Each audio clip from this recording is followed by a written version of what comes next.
When a group of young men started protesting here against the allocation of a school playground to a private developer, little did they know they were starting a movement that eventually led to a change of leadership.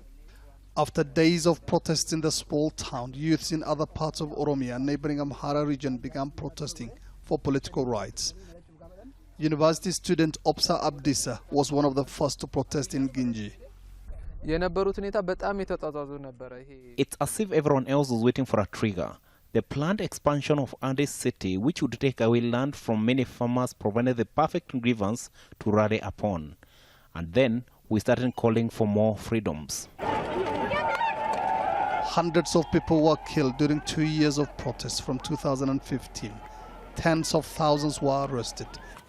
GUTAMA KUMA is one of the protesters recently released from prison. I was tortured in prison.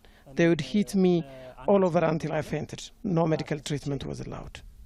Tensions among the four parties in the ruling coalition on how to deal with the protest led to the resignation of the then Prime Minister, Haile Mariam Desalegn. After weeks of closed-door negotiations, 42-year-old former army officer Abiy Ahmed was elected Prime Minister by coalition members.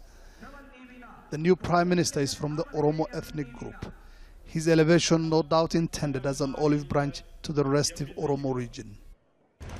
During the protest, the people of this region invoked what they called the historical marginalization of the Oromo people, emphasizing how they had been pushed to the margins of mainstream Ethiopia.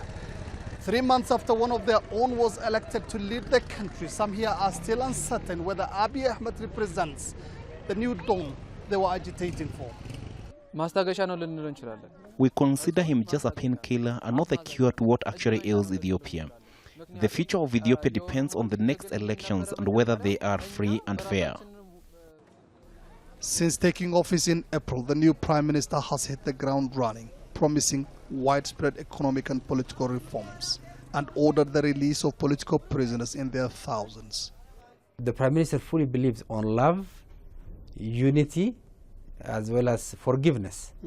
So rather than chasing everybody with every issues, we need to release them all. Though he enjoys considerable support, Prime Minister Abiy Ahmed faces the challenge of calming the anger of Ethiopia's young people, and there are many of them in the population of 100 million who complain they are politically and economically marginalized. He will have to deal with hints of discontent within the ruling coalition, whose 180 council members are far from unanimously behind him.